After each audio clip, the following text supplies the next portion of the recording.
is in Legacy. Infect from Zach Cook, and Dan Jessup's playing Teamer Delver. It's been a rough go on camera for Jessup. He's played against only Baleful Strix decks when we've had him on camera. This is a better matchup, or is this still a hard one? It's a tough one. It's way better than playing against Baleful Strix. Your red removal tends to have a lot more play here. The Infect creatures, they can be resilient due to the nature of the pump spells, but they don't replace themselves when you cast them. So Zach wins the die roll and is on the play. Starts with Pendelhaven into Noble Hierarch. Ooh, I like this tie that Zach's wearing. Got those mana symbols going down. Yeah, weird, a magic-themed piece of attire in a magic tournament. How do you feel about it being white, blue, green, red, black? We're messing with the Wooburg. Yeah. If this is a statement of any kind of power hierarchy, it's definitely wrong. Noble Hierarch will cast Ponder here as Dan made a turn 1 Delver. All criticisms aside, though, it's an excellent tie. I prefer to stick to Wooburg with things like that if I'm going to list all 5 colors. Your tie would just be 3 mana symbols anyway. Well, yeah, obviously. If I felt the need to include green and white, I'd put them in there. The Selesnya tie. I would just put 4 mana symbols on it. Ooh. I would just be like, where's the white mana symbol? And be like, what? What's that? And pretty big miss for Zachary on this turn. Yeah, no threat. Yeah, turn 1 Hierarchy. You're going to have access to probably some more cantrips, maybe some disruptive spells. Could even have a fistful of pump, but you need that infect threat. Ooh, and I like okay, this. We're going to see a Swing of Insectile Aberrations. This is a Berserk. It is. It's been altered significantly, but yeah, that is a Berserk. So you have to play this before damage is dealt. There's a timing restriction on this card. So you just got to take an extra hit. So this means that Zach's going to take 6, but then the Aberration will have to be sacrificed. Okay.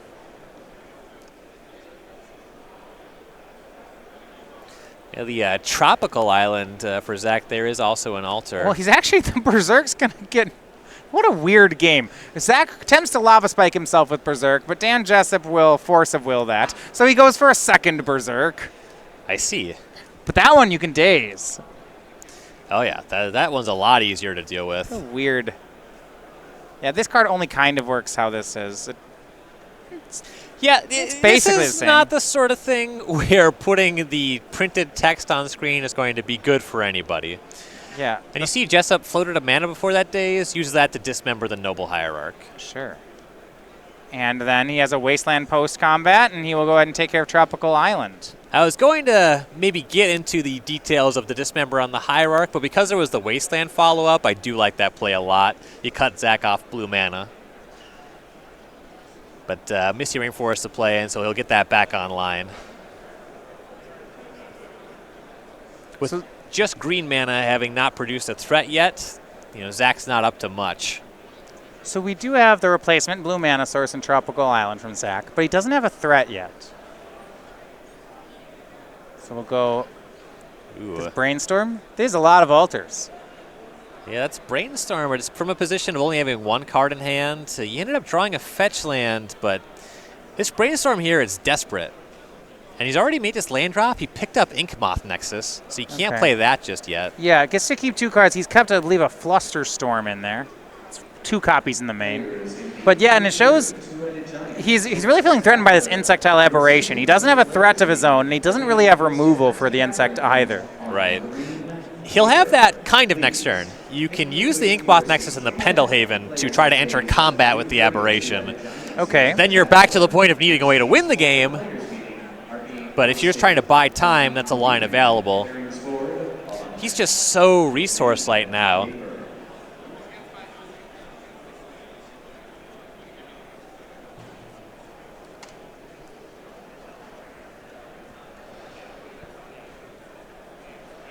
If Jessup can produce another removal spell, that should be pretty good the way this is shaking up.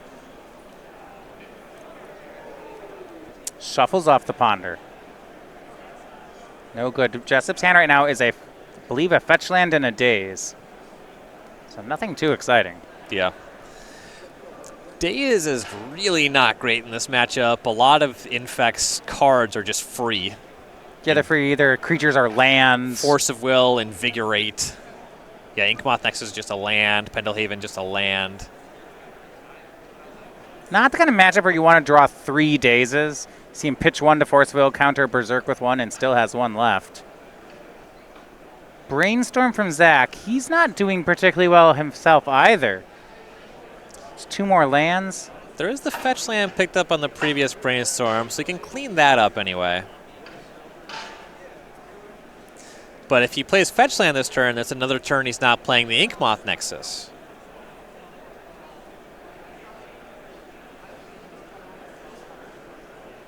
And, there is the fetch land. Leftover hand is Flusterstorm, Inkmoth Nexus. There are a combination of draws. They involve Invigorate, some other pump spell, where this actually raises the Aberration. Even with waiting until next turn, you do have to be wary of Jessup producing some lightning bolts, though. Those change everything.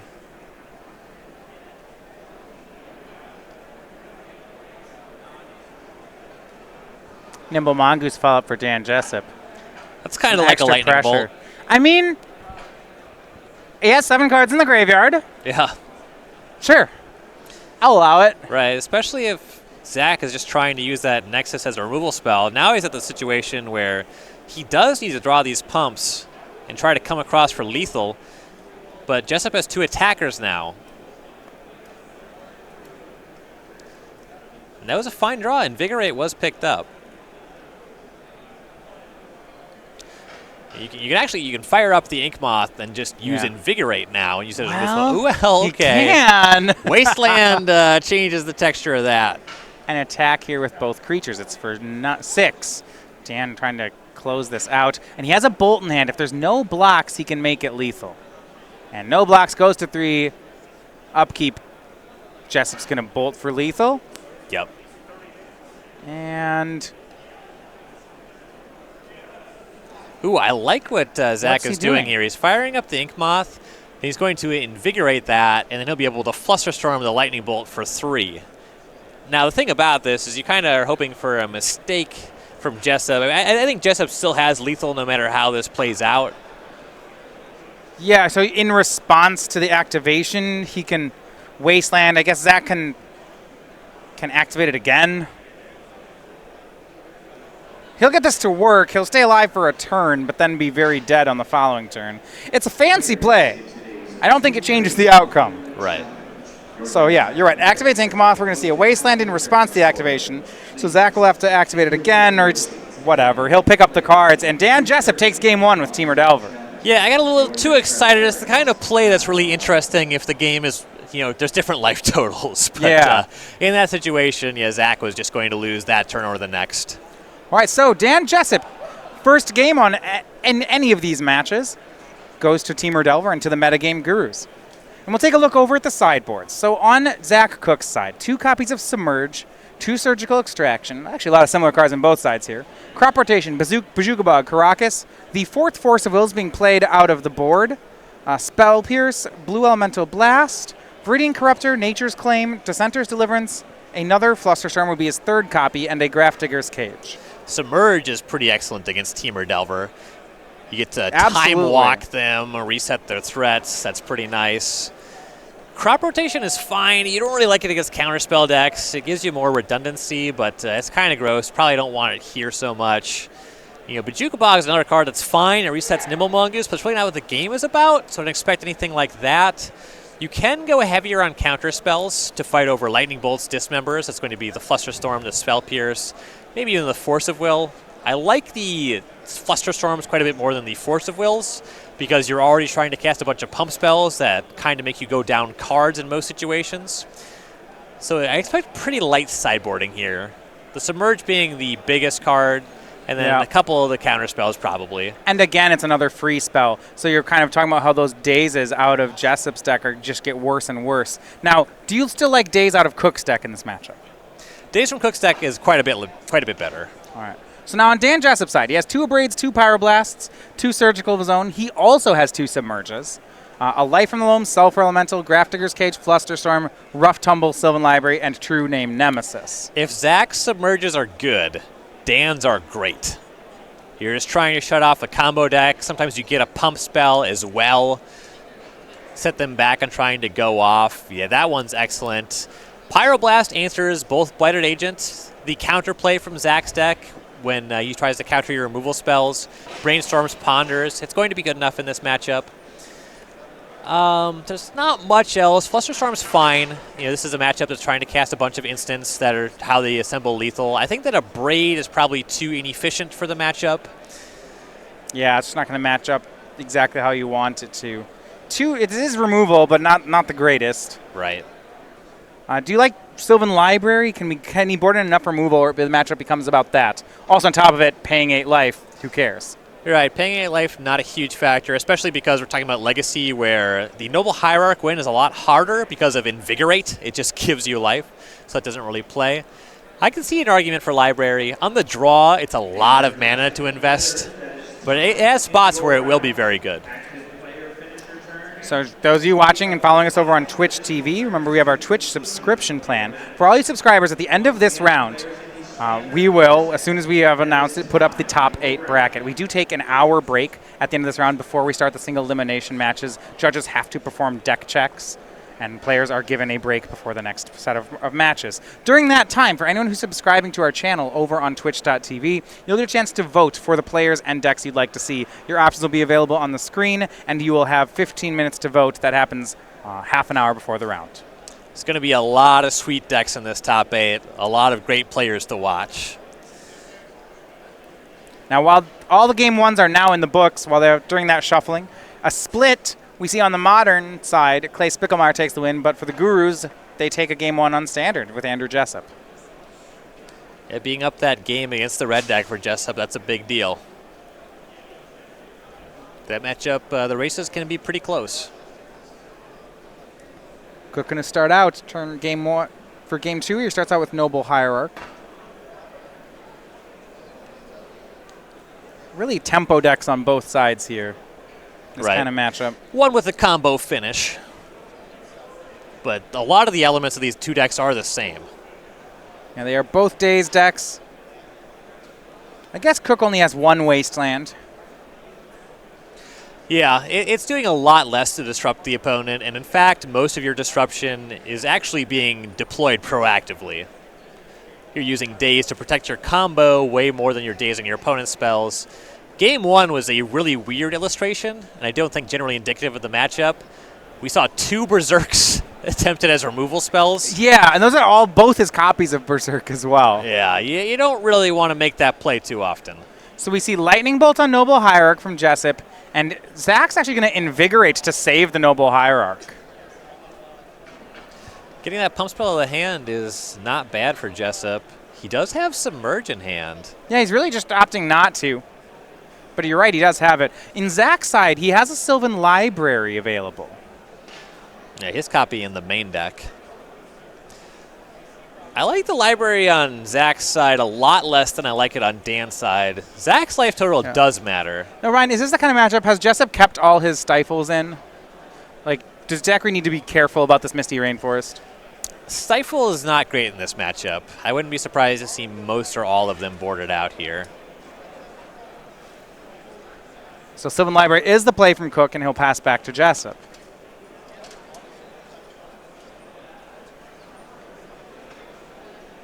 He does have one of those sideboard of Braids in hand. Decided to just go heavy on disruption, and probably some of that is what you're talking about here. The Stifle is a card you probably just don't want at all post-sideboard. Right, if you have to board those out, then other things will come in. Nimble Mongoose is the play for Dan. 2 cards in graveyard right now as he builds his way up toward Threshold. Only a matter of time. And we'll go back to Zach. Turn 3, it's his first look at Sylvan Library, see how many he wants to keep. He has left his fetch land uncracked, so can use that as a mini reset. Yeah, the extra look's always good. This is a card that sort of helps. Look at the text of the card. It was reprinted in Eternal Masters, though. Really weird text box. Oh, wow. And Zach's paying 8 life here. He's drawing the 2 extra cards. Okay. He's not afraid of Nimble Mongoose. Apparently not. So gas is back up, though. And with 2 mana, we'll start out with, looks like we have a Blighted Agent. Dan has Pyroblast available. He'll see if that's good. Yeah, this is with it on the stack. Looks like one of the cards Zach has left over is a Flusterstorm. That'll fight over that. Yeah, that should be good enough to counter the Pyroblast. And Blight Agent resolves. 3 cards left for Zach. Interesting tidbit here. Dan, because he got Flusterstorm for that Pyroblast, he can be very confident that Zach does not currently have a Daze. Which means, Okay, right. He would have dazed if he had it. Right. So he can be pretty confident in his ability to tap low or tap out for this Abrade. Okay. Plays Wasteland. No interest in really taking away the mana, though. He's going to use this Abrade, the Wasteland for mana. Yeah, Zach has an abundance of mana here, so that Wasteland's not doing a lot. Abrade does shoot down the Blighted Agent. Mongoose swings in still just for 1, but he wants to get that pressure down, especially because Zach has Sylvan Library. 2 Invigorates, a Noble Hierarch on top for Zach. Yeah, he's going to need another Infector to make that any good. And these Invigorates, they're not going to be any counterplay if he ends up finding Inkmoth Nexus because of that Wasteland. He needs something like Vines of Vastwood to fight that fight. Takes one of the Invigorates, and now he'll crack a fetch land. Didn't really like those top 3, so before he fires off this Ponder, he wants to reset the top cards of the deck. Yep. He really wants to get an Infector online as soon as possible. And ideally, one that is not Inkmoth Nexus. Blighted Agent, the perfect one. Here's Ponder from Zach. Top cards are Crop Rotation, Misty Rainforest. He's got a 3rd one under there, an Altar. Now, when you're looking for crop rotations, for Zach, it's mostly just for those Inkmoth Nexus. He has the 1 of Pendelhaven as well, and a 1 of Wasteland. In this matchup, there's certainly textures of games where you might go and grab the Wasteland. Jessup's 3rd land was Wasteland, so you can take him off of one of his colors if you drum up a Wasteland. In general, though, looking for Inkmoth Nexus with that one. Unfortunate draw off that Ponder, a basic forest picked up. Yeah, make another Noble Hierarch and then pass. Keeps the basic forest in his hand, hoping that maybe a Brainstorm can fix that up. And back to Jessup we go. Another Wasteland drawn by him.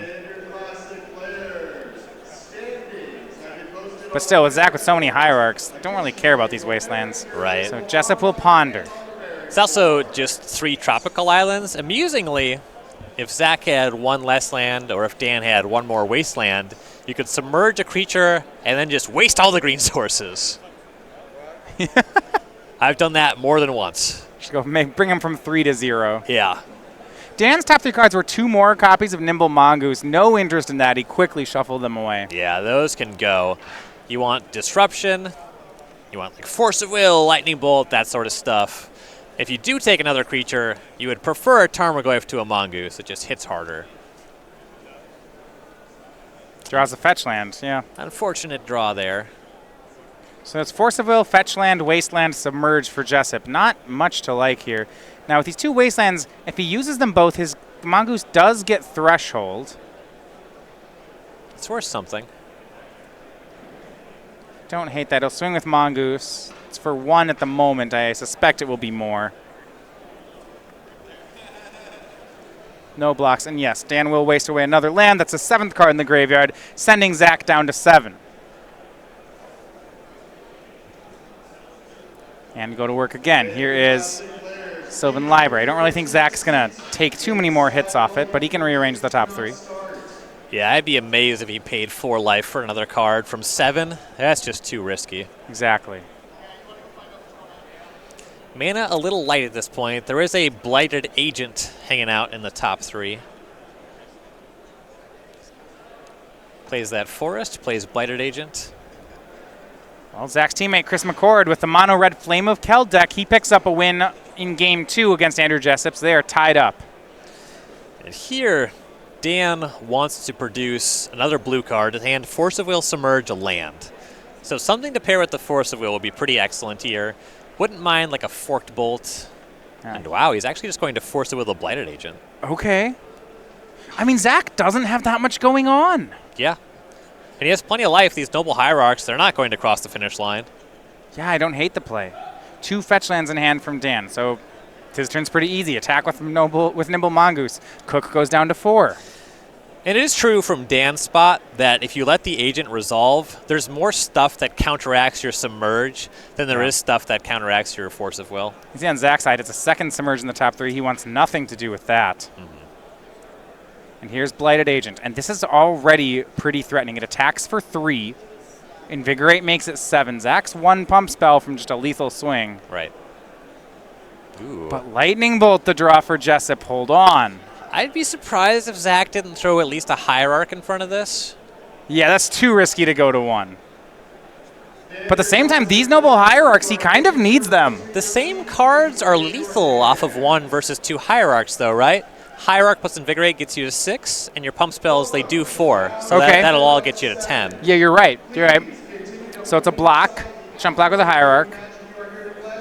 And now Dan's going to use the Bolt on Blighted Agent. I like this. Zach will save with Invigorate, but now the Invigorate's not dealing any infect upstairs. Right. Yeah, I like that timing for Jessup. Empty-handed again we go, though. Here is the Sylvan Library. There's another Invigorate in there, so good play on Jessup's side. Right, that would have been lethal through the Lightning Bolt. Yeah. Just cast 1, then the other. So he'll take the Invigorate, sure. His last card's Submerge. That really doesn't help. It's attacks for 2 poison. Says go. But actually, Zach needs help here. He's not winning the race as it stands. Ponder from Jessup. Very above average draw. Yeah. Brainstorm, fetch land, 3rd card. I mean, go ahead and if he wants that top card, this is just huge, and he does. see what it is. And next he gets to redraw into Brainstorm. Yeah. Swings with It's Dismember. Dismember. Of course he wants that here. Oh, that's easy. That's good through an Invigorate. That'll just It take is, care of the yeah. Blighted Agent. Swing and attack here will set up for Noble Hierarch.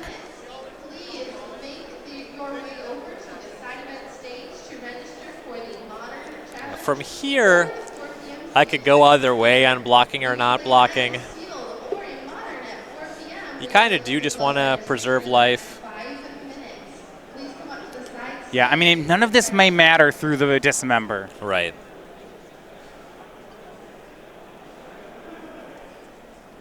I'm kind of into no blocks. He says he takes it. Yeah. And Dan says go to 1. And there's nothing that matters as far as Flusterstorm here, so I think you just fire off the Dismember on your turn. Right, because Dismember isn't damage-based, but it's -X, you don't truly get blown out when they have two pump spells.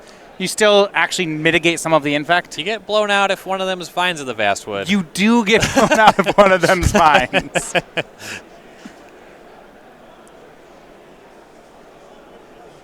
Yeah, I believe on Dan's turn is the window for this Dismember. Yeah, I mean, that's true. Usually removal spells against infect are for your own turn. And Dan's going to actually play another fetch land.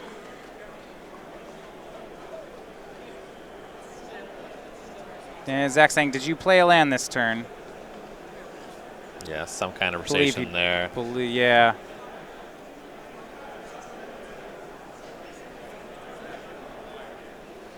Yeah, personally, I don't remember. You'd want another land to play around Spell Pierce if he has not made his land drop. Yeah, I don't believe he has. So they'll put into play. And Dismember on the Blighted Agent is the play. Dan goes to 20. Zach does not have enough pump to save it. It's just going to go. He might submerge his own Blighted Agent? Yeah, he's going to, isn't he? He'll submerge his own card. Yeah. This way he's setting up. He can put the Hierarch in front of the Mongoose next turn. You know, on his turn, redeploy the Inkmoth Nexus. Plan to chump block the Mongoose with the Hierarch and find another pump spell. No. What if we do something different? What if we block and pump to kill the Nimble Mongoose? Yeah, that's also an option. Yeah, because I think if you chump and race, you're still losing, actually. So he might have to try to ambush the Nimble Mongoose. Sure. Yeah, there's a lot to like about that line as well. Jessup's going to start his turn with this Brainstorm, I have to imagine. Right. And if he ever finds a Lightning Bolt or Fork Bolt, that's just going to be lethal. Exactly. Zach is at 1. I think he knows the top card of his deck is a fetch land currently. It is. So he'll start by cracking a fetch, then he'll Brainstorm. Yeah, it'll be interesting. I mean, one more card versus an uncracked fetch. Which one Dan thinks is worth more? He does get to see an additional new card. So block and invigorates the play from Zach. This is going to force some action on Dan. Yeah, if he can Brainstorm into a Spell Pierce, that's still really good here. Yep. Obviously, Lightning Bolt is great. It just wins the game. Now Dan has to decide, I think he's thinking that exact thing. Do I crack a fetch first? I think it's well worth to crack the fetch first because you still have the leftover shuffle for your Brainstorm. Yeah, he's going to go the other way. So he gets 2 new cards instead of 3. But if one of those new cards is a Brainstorm, his redraw will be much stronger. Sure. Force of Will, Fetch Land, Mongoose. Well, these are bad. Well, Mongoose isn't bad, actually. That one's actually fine, yeah. You get to cast that post-combat. Dan did tap, I think he tapped the wrong land. He wants to fetch anyway. Yeah, it just doesn't matter. Yeah. All right, now so that's what he'll do. He'll recast Mongoose, and we are back in this holding pattern. I can tell you to a certainty that I would have cracked a fetch before I cast that Brainstorm. But now you're back in this pattern. Kind of where you were last turn, except now you're going to take one on the chin from the Blighted Agent. Right. Zach, one of his top 3 cards is Inkmoth Nexus, so it's another blocker/attacker. And the race continues. And I don't believe that Dan has gained anything from firing off his Wastelands as aggressively as he did. Oh, well, he got Threshold the turn. That is the one thing. Sure. Yeah. There was an argument for being a little bit more patient with that, though. Yeah, it's interesting. I mean, he would then be able to manage the Inkmoth. Zach would likely be at 3 or 5, depending on how Dan timed it. Right.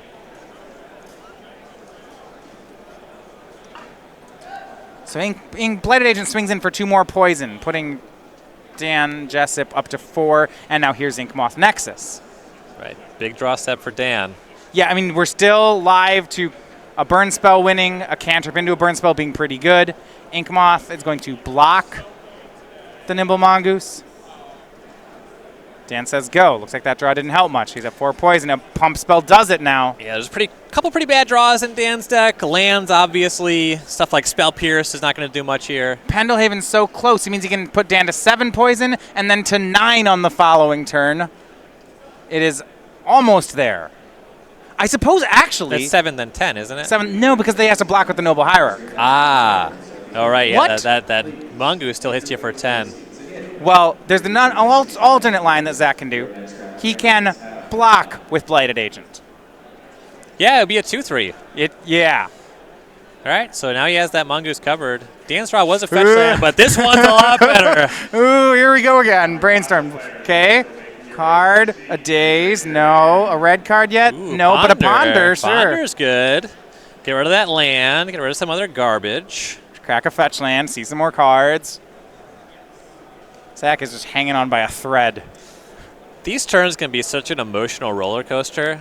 Because you brainstorm, you're like, all right, brainstorm, that's a good card. And you find a ponder, you're like, all right, 4 more looks. And if you miss on that, you're like, oh my God, this is the worst feeling I've ever had in my life. There's like 3 bad cards, you shuffle and then draw a fetch land. And you're like, what a letdown. I saw so many cards. And all I got was a fetch land. How could I possibly have missed? I'm the least lucky person who ever lived. Well, that's just always true.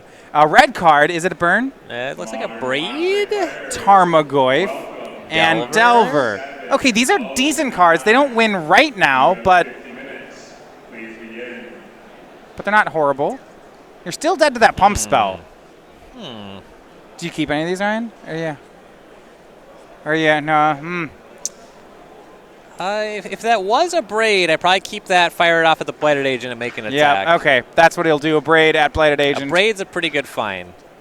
Blighted Agent's dead. Noble Hierarch's going to be dead. And that might do it. Yeah, it won't take long. Zach's going to be dead. Well, if Zach has a 1/1, in the top 3. There's the Vines of Vastwood. It's just a turn too late, though, for Zach. Had he found it the previous turn, he would have converted. But 2-0, Dan Jessup is going to be your winner. And now he needs one of his teammates to send him in the top 8. We're going to jump over to where brother Andrew Jessup is playing Mono Green Aggro. He's in Game 3 against Chris McCord on the standard table. Yep, Andrew Jessup, a player with a lot of great Week 1 success in Standard. Can he close this winner-in match? And looks good right now. You see Steel Leaf champion, Greenbelt Rampager, second Steel Leaf champion from Andrew. We don't have the life totals yet, but I have to. This is a good spot for the green deck, especially if he's attacking like that. It's a good spot. Both Jessups are the winners, and they are going into the top 8. Jessup, Skarren, yeah, they fell pretty low. They were up to 4 losses, but they're able to close. We'll be seeing them in the elimination rounds. And a big congratulations